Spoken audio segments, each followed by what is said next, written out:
Good afternoon मेरे प्यारे बच्चों। मैं केडीएस ऑनलाइन से कुमार श्रवण।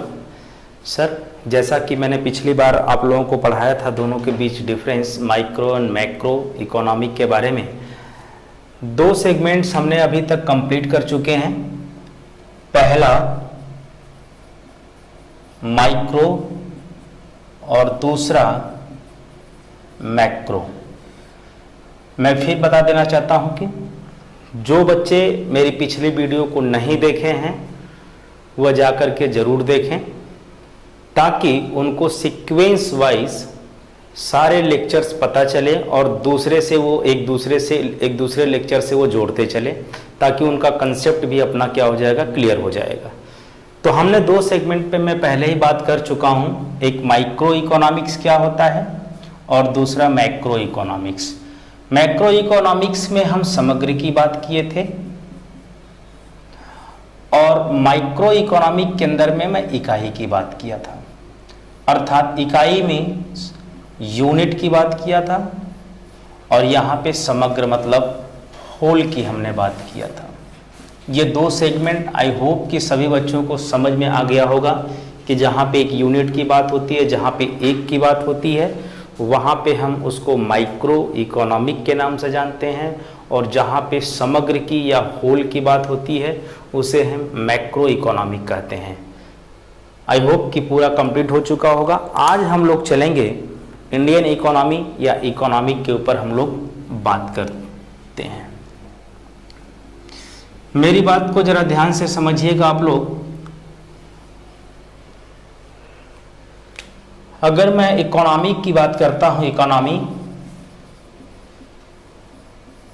नॉमी अर्थात इसका हिंदी मीनिंग होता है बेटा अर्थ व्यवस्था।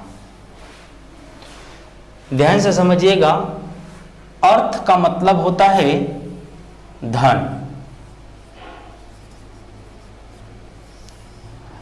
और व्यवस्था का मतलब होता है व्यवस्था स्थापित करना, व्यवस्था करना। अर्थात किसकी बात करता है बेटा? व्यवस्था किसकी बात करता है बेटा? धन की व्यवस्था करना, इसी को कहा जाता है अर्थव्यवस्था।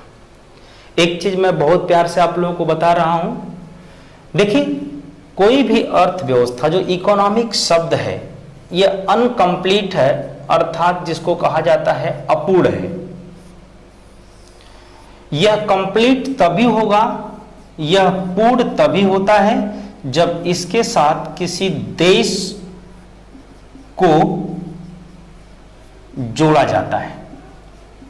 अर्थात इकोनॉमिक्स जो शब्द है यह अपने आप में एक अपूर्ण वर्ड है, पूर्ण नहीं है बल्कि अपूर्ण वर्ड है।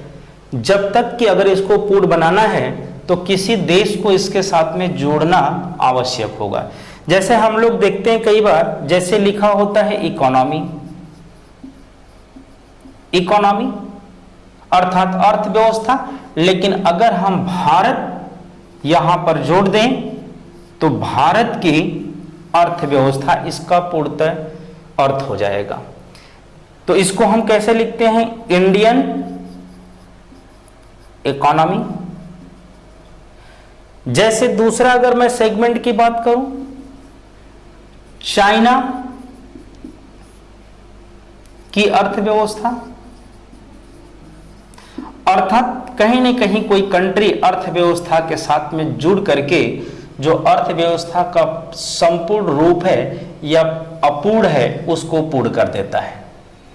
तो अर्थव्यवस्था अपने आप में अपूर्ण वर्ड है, एक अधूरा वर्ड है, अधूरा शब्द है, जब तक कि इसे किसी देश के साथ न जोड़ के पढ़ा जाए। अर्थात हम ये कह सकते हैं कि अर्थव्यवस्था एक अपूर्ण शब्द है जब तक कि किसी देश से ना जोड़ा जाए। अर्थात जब ये किसी देश से जुड़ जाता है तो ये पूर्ण शब्द बन जाता है, अर्थात यह पूर्ण अर्थ के रूप में हो जाता है।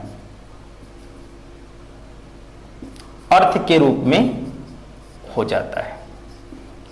आई होप कि आपको इतना समझ में आ गया होगा। अब हम लोग अर्थव्यवस्था की, इंडियन इकोनॉमिक की बात करते हैं, भारतीय अर्थव्यवस्था के बारे में। तो इससे पहले मैं अर्थव्यवस्था के एक छोटा सा डेफिनेशन लिख देता हूं ताकि आप लोगों को बेहतर तरीके से समझ में आ जाए कि अर्थव्यवस्था किसे कहते हैं। तो मेरी बात ध्यान से समझिएगा। अगर मैं अर्थव्यवस्था की बात करूं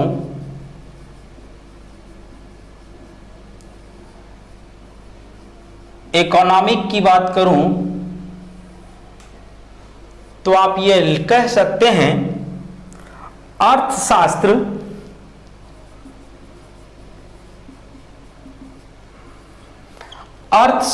के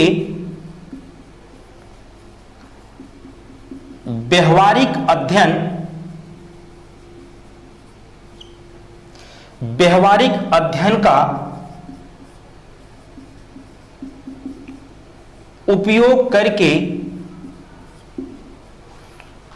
करके जब आर्थिक गतिविधियां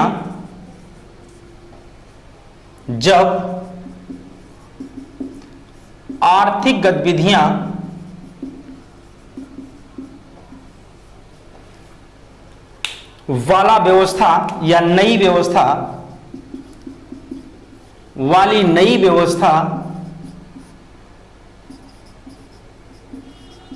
की शुरुआत की जाती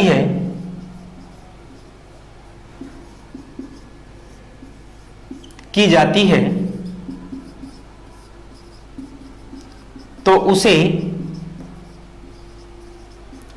अर्थव्यवस्था कहते हैं। बातों का ध्यान रखिएगा आप लोग। हमने अर्थशास्त्र में आपको माइक्रो और मैक्रो दोनों पढ़ाया। जब उसके व्यवहारिक अध्ययन, ध्यान से समझिएगा, व्यवहारिक अध्ययन या व्यवहारिक सिद्धांत का उपयोग करके जब आर्थिक गतिविधियों वाली नई व्यवस्था की शुरुआत की जाती है तो उसे अर्थव्यवस्था कहा जाता है। और बहुत बड़ी बात है बेटा ये बात कि अर्थात ये आर्थिक गतिविधियां होती क्या हैं। क्वेश्चन में पूछा जा सकता आपसे कि आर्थिक गतिविधियां किसको कहते हैं। तो जरा समझते हैं कि आर्थिक गतिविधियां क्या है। देखिए, अभी हमने आपको जो बताया था पिछली क्लास में अर्थशास्त्र के बारे में, अर्थात हमने उसमें माइक्रो और मैक्रो दोनों की हमने बात किया था।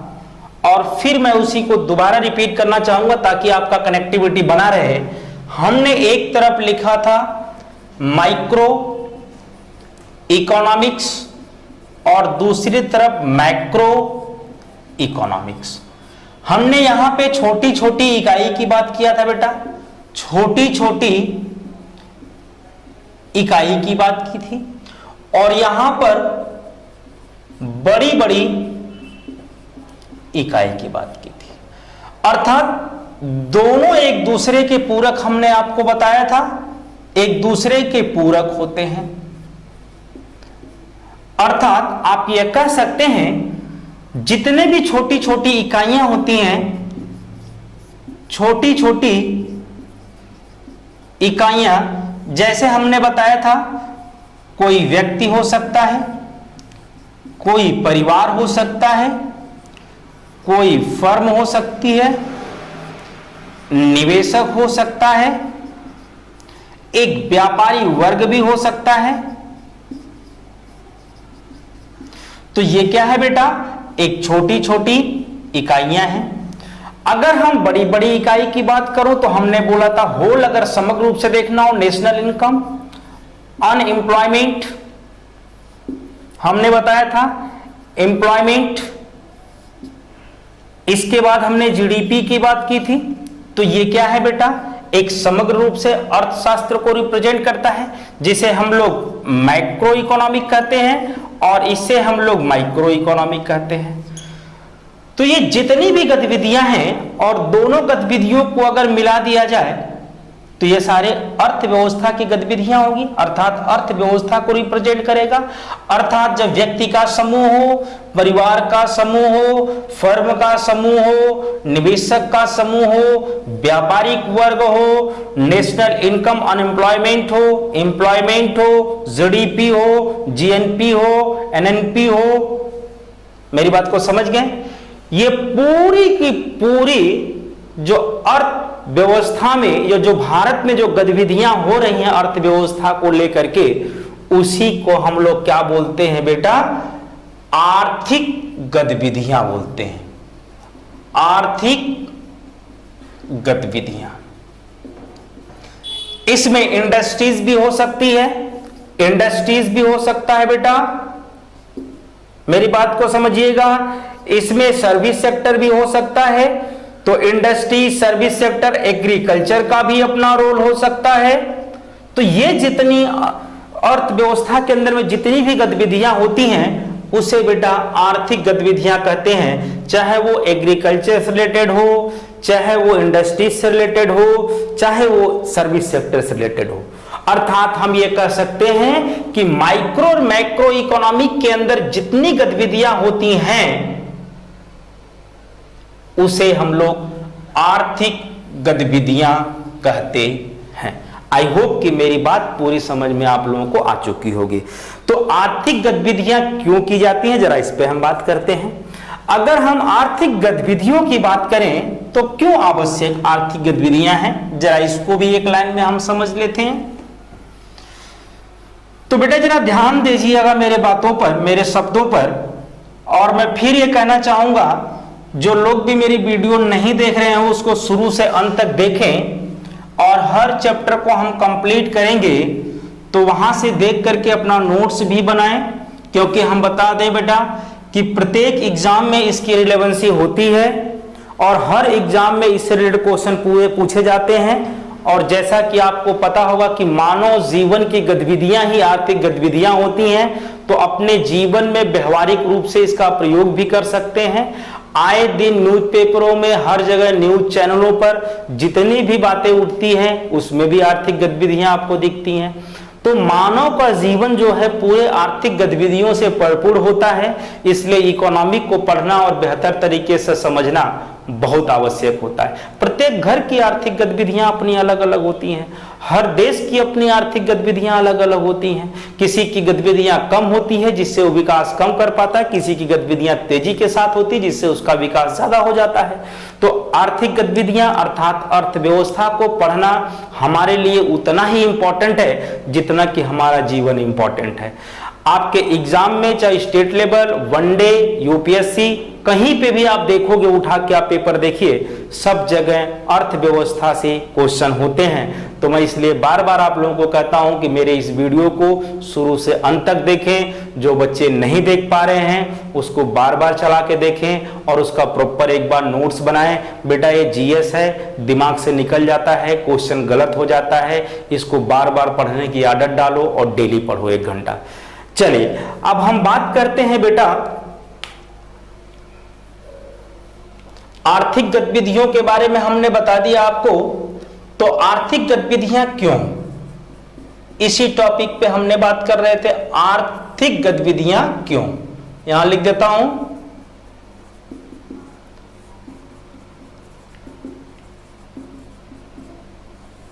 तो 2 बातों को समझने की कोशिश करेंगे। आर्थिक गतिविधियों से पहला, आर्थिक गतिविधियों से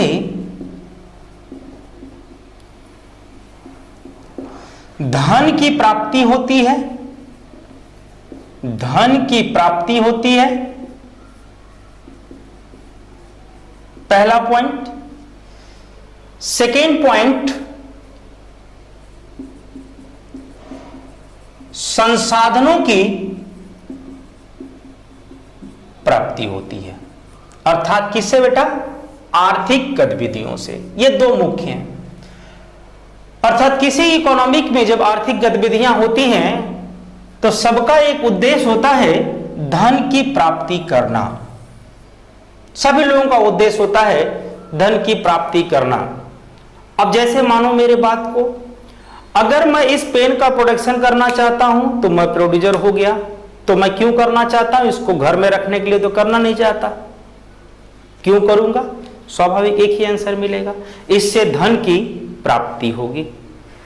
दूसरी बात, इससे संसाधनों की भी प्राप्ति होती है, अर्थात मानव जीवन में संसाधन बहुत आवश्यक होते हैं। अब मानिए कि कैसे, मैं एक स्टूडेंट हूं और मेरा संसाधन है, मुझे नोटबुक चाहिए, मुझे पेन चाहिए, बैठने के लिए कुर्सी, और जहां पे रहूंगा पढ़ाई करूंगा वहां पे लाइट की आवश्यकता होगी। अर्थात वो जितने फैक्टर्स हैं जो हमारे उपयोग की चीजें हैं वो हमारे लिए एक संसाधन है। तो जब आर्थिक गतिविधियां होती हैं तो उससे धन की प्राप्ति होती है और संसाधन की प्राप्ति होती है। आई होप कि ये पूरी बात आप लोग समझ गए होंगे। तीसरी बातें ध्यान से समझिएगा, जब धन की प्राप्ति एक बड़े स्तर पे किया जाता है और संसाधनों की प्राप्ति जब बड़े स्तर पे होता है तो हमेशा संसाधनों का बड़े स्तर पर दोहन होता है।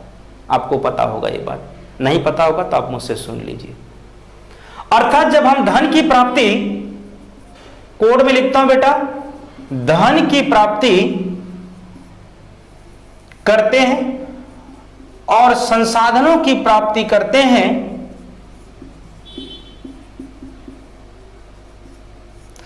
तो दोनों प्राप्त करने के लिए बड़े पैमानों पर, ध्यान से समझिएगा, बड़े पैमानों पर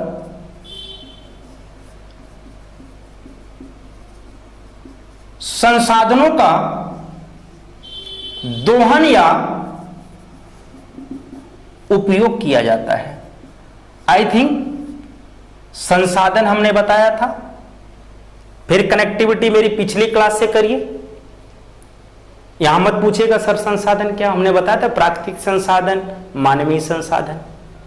अर्थात जब ज्यादा से ज्यादा धन की प्राप्ति की जाएगी और संसाधनों की प्राप्ति की जाएगी तो स्वाभाविक है कि मानवीय संसाधन अपना श्रम देगा और 1 घंटे के बदले वो 5 घंटा कंपनी में काम करेगा, जिससे धन की प्राप्ति, उसकी भी प्राप्ति और प्रोड्यूसर पक्ष को भी प्राप्ति हो, अर्थात उत्पादनकर्ता को भी प्राप्ति हो, और जो क्रमिक लोग हैं, जो श्रमिक लोग हैं, जो काम करते हैं, उनको भी धन की प्राप्ति हो। तो सब मिला जुला करके आप ये कह सकते हैं संसाधनों का दोहन बड़े पैमानों पर होता है या संसाधनों का उपयोग बड़े पैमानों पर, और इसी संसाधन है बेटा, ध्यान से समझिएगा। मोदी जी भी कभी कभी अपने संसाधनों की बात करते हैं, हमारे श्रमिक संसाधन, हमारे अन्य प्रकार के संसाधन, बिजली से इलेक्ट्रिसिटी पैदा कर देना, पानी से बना देना, ये क्या है? संसाधनों को कन्वर्ट करके किया जाता है। और यही बात है कि जो देश ज्यादा अपने संसाधनों का दोहन कर लेता है या उपयोग कर लेता है, वह देश एक विकसित अर्थव्यवस्था के रूप में उभर के आ जाता है। और जो देश संसाधनों का कम दोहन या कम उपयोग करता है वह विकासशील देश के रूप में आ जाता है, और जो करते नहीं उनका अर्थव्यवस्था अल्प विकसित हो जाता है।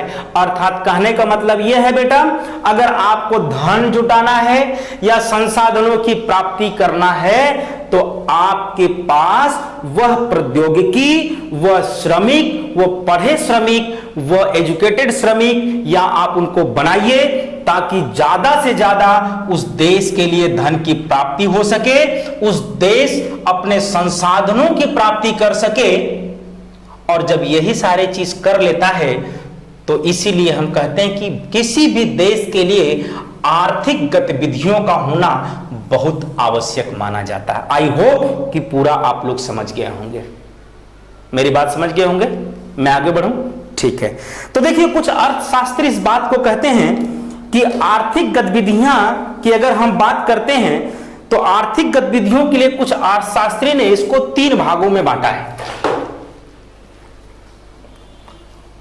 अर्थशास्त्रियों ने आर्थिक गतिविधियों को 3 भागों में इसको डिवाइड किया है, बांटा है। तो आइए देखते हैं हमारी आर्थिक गतिविधियों के कितने भाग होते हैं। तो इसको आर्थिक गतिविधियों को 3 भागों में अगर हम बांट दें, इकोनॉमिक एक्टिविटीज, इंग्लिश में ध्यान रखना, आर्थिक गतिविधियां, अर्थात इकोनॉमी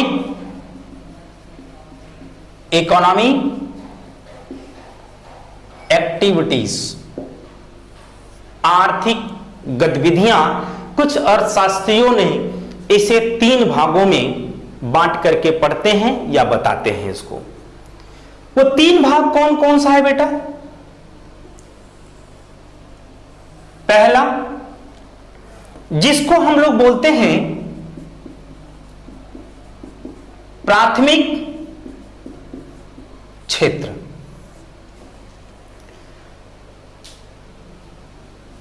देखिए, मैं फिर एक बात बताना चाहता हूं। कभी कभी मुझे ऐसा लगता है कि कुछ लोग मेरे लेक्चर्स को देख रहे होंगे। मैं ये चाहूंगा कि जो बच्चे इस लेक्चर को नहीं देख पा रहे हैं तो वो दूसरे को कन्वे करें और बताएं हम लोगों के लेक्चर के बारे में, केडीएस संस्था के बारे में। क्योंकि हम लोग ये चाहते हैं बेटा, ना बड़े दिल से मेहनत आप लोगों के लिए करते हैं कि हम चाहते हैं कि ज़्यादा से ज़्यादा लोगों तक ये हमारा वीडियो पहुँचे और बच्चे इसको ध्यान से पढ़ें। अगर किसी का मतलब भला हो सकता है, इसमें क्या बुराई हो सकती है आप बताइए।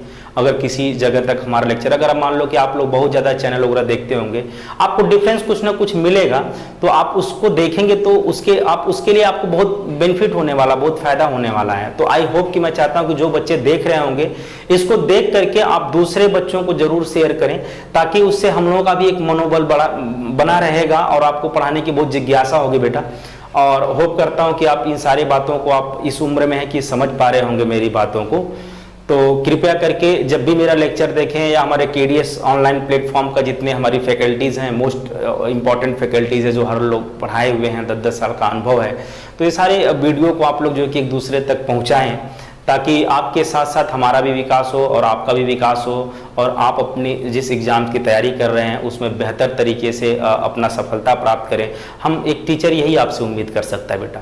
तो आप लोग कृपया करके इस वीडियो को देखते हैं तो शुरू से अंत तक देखा करो और आप नोट किया करो चीज़ों को, क्योंकि जो चीज़ें एक बार निकल जाती है, अगर आपके पास 10-20 लेक्चर होंगे तो आप किस लेक्चर को देखेंगे? नहीं देख पाएंगे, पॉसिबल नहीं होता है ना।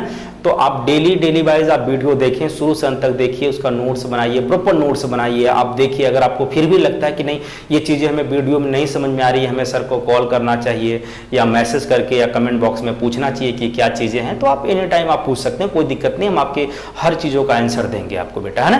तो चलिए आज हम लोग बात करते हैं आर्थिक गतिविधियों पे। अर्थशास्त्रियों का मानना है कि 3 प्रकार की आर्थिक गतिविधियां होती हैं। एक प्राथमिक क्षेत्र की गतिविधियां, और दूसरा द्वितीयक क्षेत्र की गतिविधियां,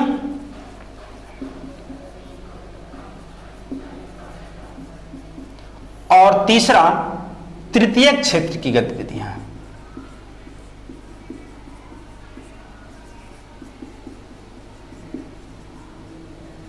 अर्थात कुल मिलाकर अगर कहा जाए तो इसमें 3 क्षेत्र आते हैं। कितना क्षेत्र आते हैं बेटा?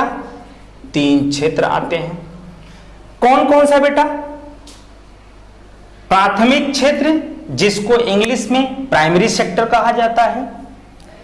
दूसरा बेटा द्वितीयक क्षेत्र, जिसको सेकेंडरी सेक्टर कहा जाता है। और तीसरा बेटा तृतीयक क्षेत्र, जिसको टर्सरी सेक्टर कहा जाता है। तो हमारे अर्थशास्त्रियों ने आर्थिक गतिविधियों को 3 रूपों में देखा। एक प्राथमिक क्षेत्र को उन्होंने इंडिकेट किया कि प्राथमिक क्षेत्र की आर्थिक गतिविधियां,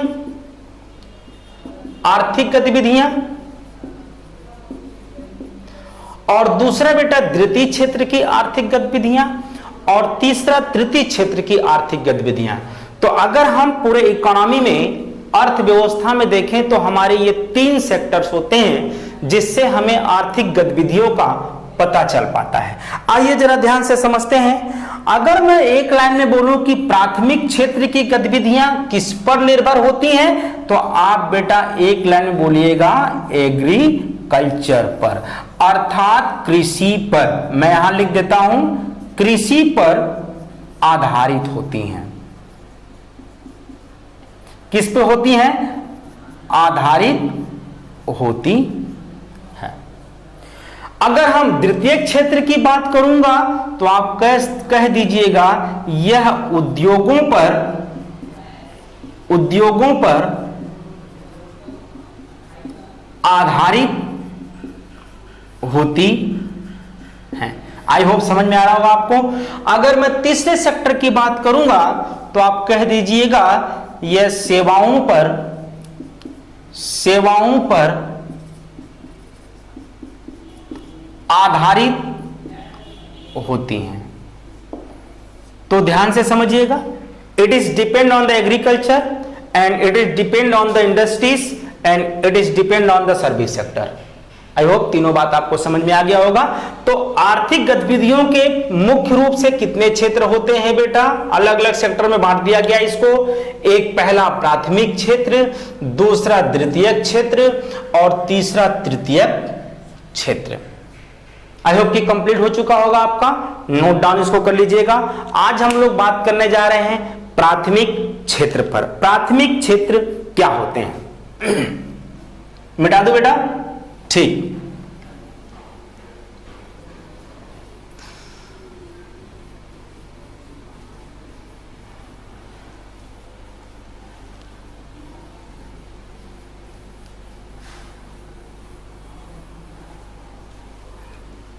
तो चले ध्यान दें, अब पहले सेक्टर की अगर मैं बात कर रहा हूं गतिविधियों के अंतर्गत, तो पहला हमने बताया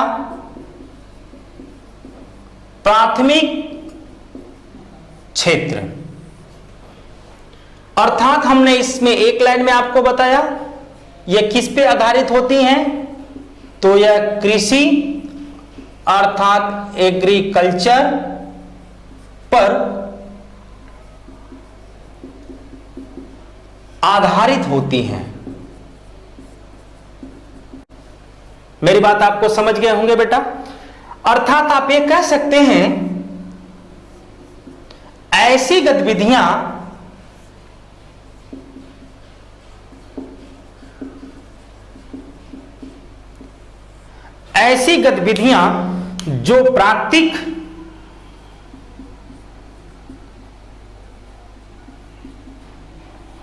जो प्राकृतिक संसाधनों पर आधारित होती हैं,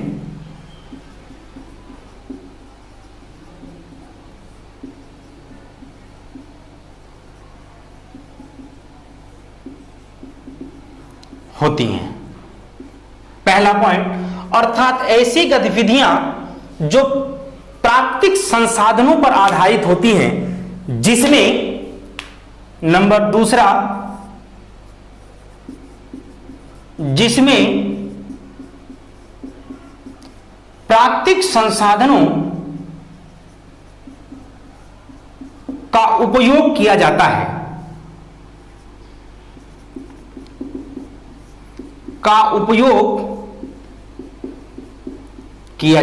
आई होप समझ में आ रहा होगा बेटा। अर्थात आप यह कह सकते हैं संसाधनों का या प्राकृतिक संसाधनों का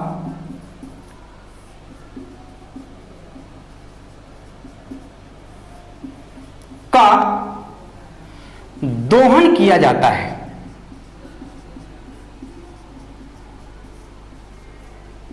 आई होप समझ गए होंगे। प्राकृतिक संसाधनों का दोहन किया जाता है और ये प्राकृतिक संसाधनों पर आधारित होते हैं। अर्थात एक लाइन में, अर्थात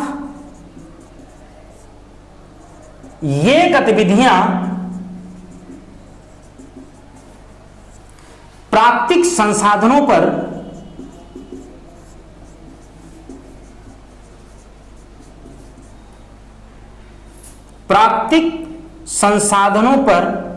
आधारित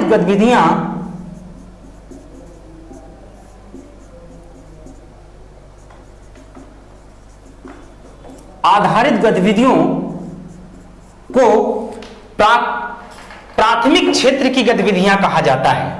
यहां लिखता हूं,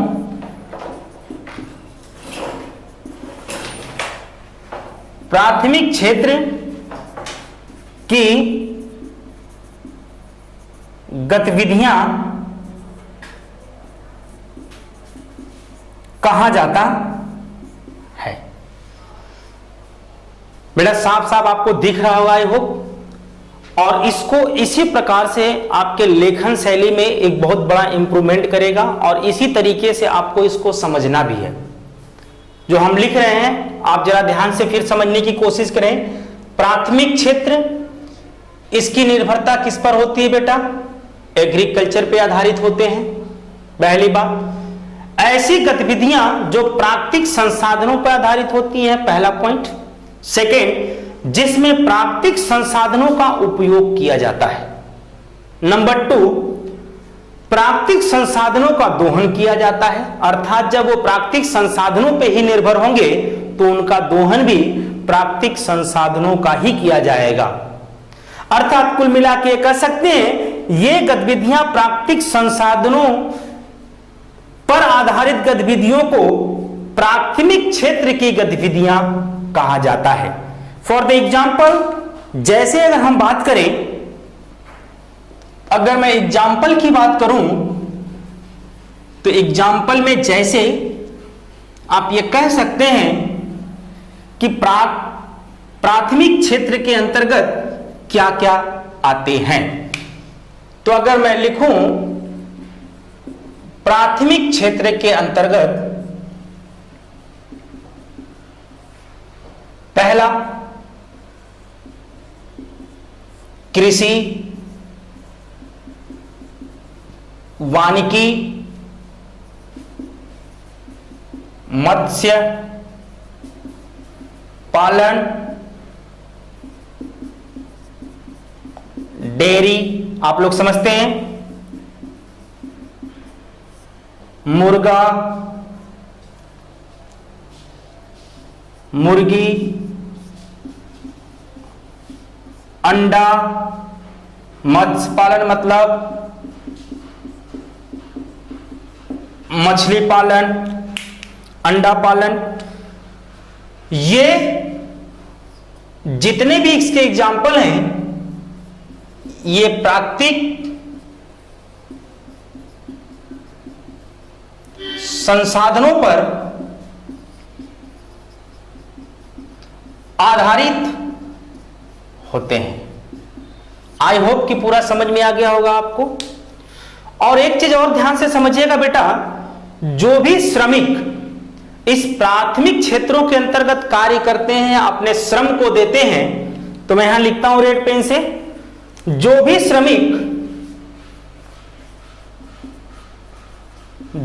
श्रमिक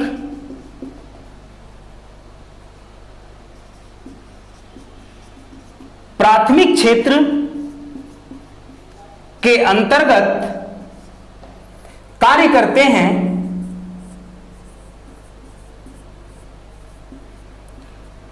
उसे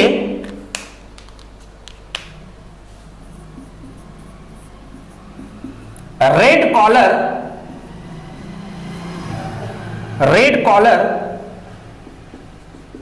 श्रमिक कहा जाता है। आपसे क्वेश्चन पूछा जा सकता है कि रेड कॉलर श्रमिक किस क्षेत्र के अंतर्गत आते हैं। अगर मैं यहां पे क्वेश्चन लिख दूं, क्वेश्चन नंबर 1, रेड कॉलर श्रमिक किस क्षेत्र के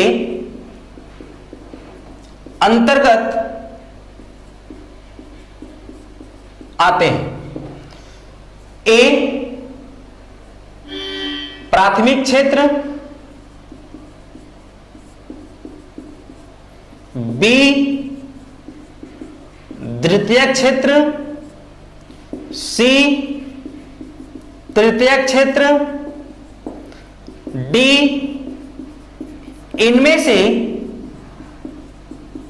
कोई नहीं। तो आप क्या आंसर मारेंगे बेटा?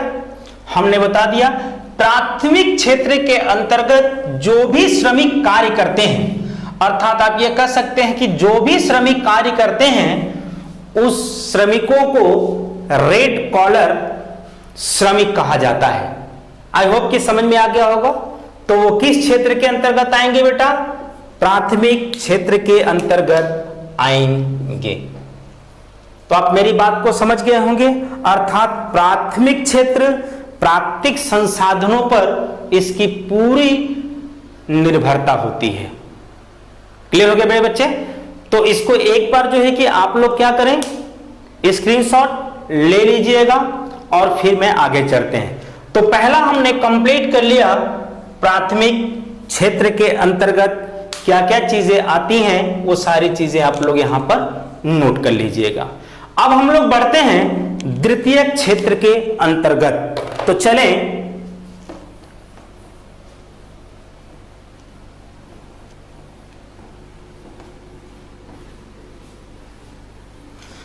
अगर हम द्वितीय क्षेत्र की बात करूंगा तो द्वितीय क्षेत्र की निर्भरता किस पर होती है, अभी मैंने बताया बेटा। अगर हम द्वितीय क्षेत्र की बात करूं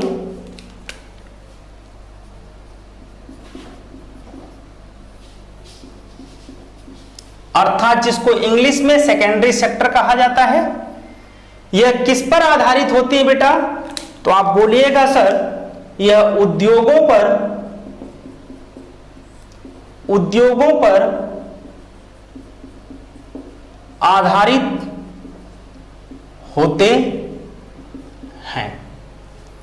अर्थात इसमें क्या होगा बेटा, ये जितने भी द्वितीय क्षेत्र के अंतर्गत आते हैं वो सारे इंडस्ट्री सिल्डेड अर्थात उद्योगों से, जैसे पुनर्निर्माण और संरचना का विकास, निर्माण, प्रसंस्करण, ये सारे किसमें आते हैं बेटा? द्वितीय क्षेत्र के अंतर्गत आते हैं। अभी मैं डेटा भी लिखूंगा करंट का क्या चल रहा है, ठीक है बेटा। तो चलिए हम ये कह सकते हैं द्वितीय क्षेत्र उद्योगों पर आधारित होता है। अर्थात हम ये कह सकते हैं द्वितीय क्षेत्र की गतिविधियां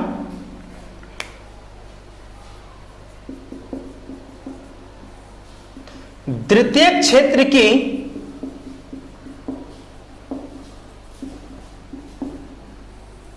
गतिविधियां उन देशों में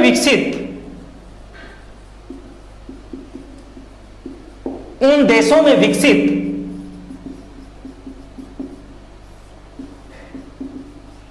होती हैं जहां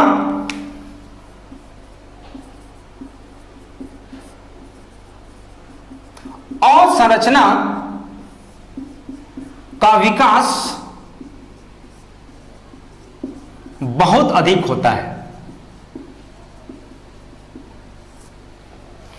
जहां पे अवसंरचना का विकास बहुत अधिक होता है वहां पर जो है कि द्वितीय क्षेत्र की गतिविधियां बहुत तेजी के साथ विकास करती हैं। जहां बहुत, अब अगला लिख सकते हैं, जहां बहुत अधिक सड़कें, पुल, फ्लाईओवर अर्थात अवसंरचना का विकास है बेटा, इन सब का विकास किया जाता है।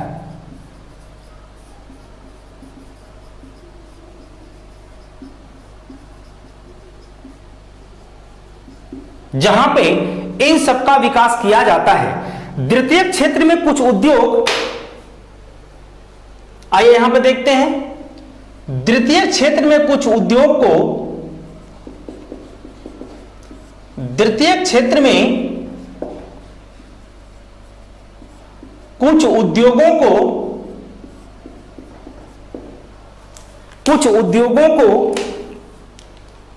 कोर उद्योग माना जाता है। क्या माना जाता है बेटा? कोर उद्योग माना जाता है।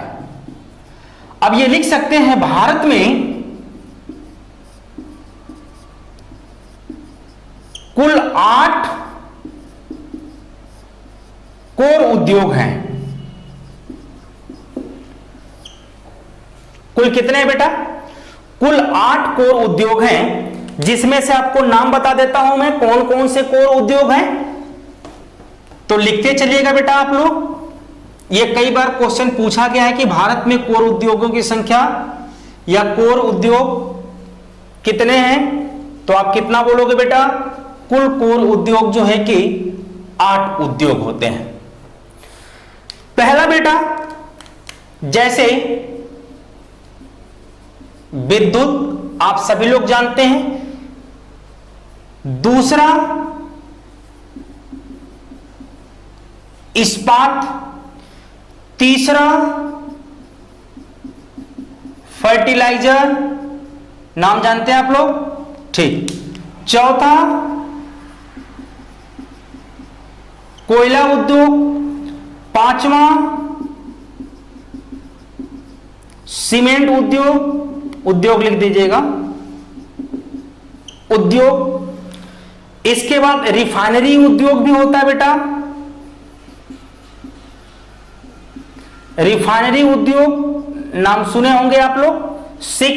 7वां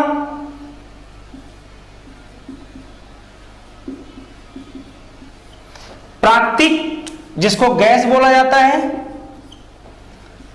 और 8वां आप ये कह सकते हैं,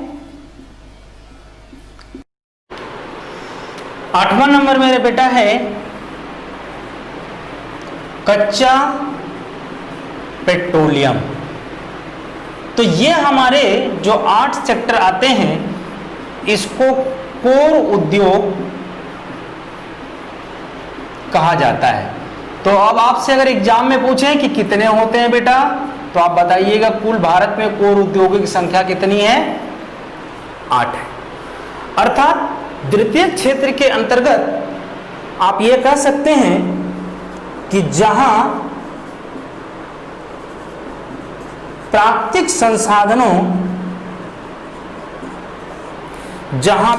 संसाधनों का उपयोग करके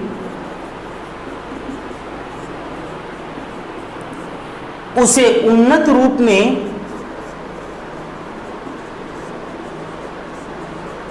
बदला जाता है, या आप कह सकते हैं प्रसंस्करण किया जाता है, उसे द्वितीयक क्षेत्र कहा जाता है। आई होप कि आप लोग बेहतर तरीके से इसको समझ गए होंगे। तो आइए हम लोग बात करते हैं कि द्वितीयक क्षेत्र के अंतर्गत 2 प्रकार के श्रमिक आते हैं।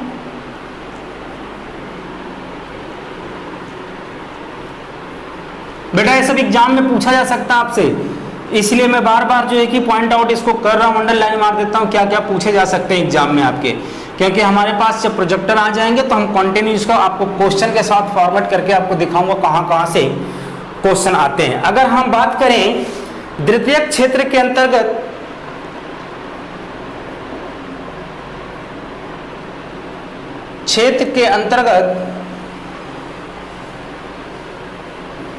दो प्रकार के श्रमिक होते हैं। पहला जिसे कुशल श्रमिक कहते हैं, इसको स्किल्ड लेबर कहा जाता है इंग्लिश में, स्किल्ड। और दूसरा जो बेटा होता है अकुशल श्रमिक, जिसको अनस्किल्ड लेबर कहा जाता है। अर्थात आप ये कह सकते हैं जिसको तकनीकी का ज्ञान होता है उसे क्या कहा जाएगा बेटा? कुशल श्रमिक कहा जाएगा, जिसको टेक्नोलॉजी के बारे में ज्ञान हो। अकुशल जो लोग कार्य करते हैं, उद्योगों में कार्य करते हैं, वह अकुशल श्रमिक के अंतर्गत आता है। देखिए अकुशल श्रमिक को ब्लू कॉलर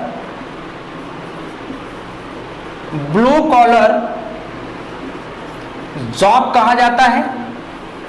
यह आपसे एग्जाम में पूछा जा सकता है। जो अकुशल श्रमिक होते हैं उन्हें ब्लू कॉलर जॉब कहा जाता है, और जो कुशल श्रमिक होते हैं उन्हें व्हाइट कॉलर जॉब कहा जाता है। अर्थात जो कुशल श्रमिक होते हैं उसे व्हाइट कॉलर जॉब कहा जाता है, और जो अकुशल श्रमिक होते हैं उसे ब्लू कॉलर जॉब कहा जाता है।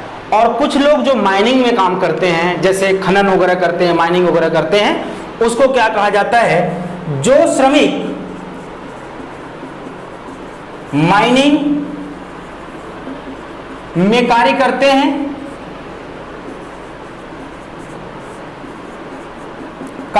हैं उसे ब्लैक कॉलर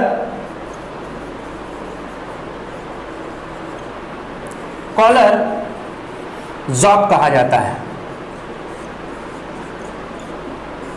आई होप बेटा आप लोग द्वितीय सेक्टर के बारे में पूरा का पूरा समझ चुके होंगे।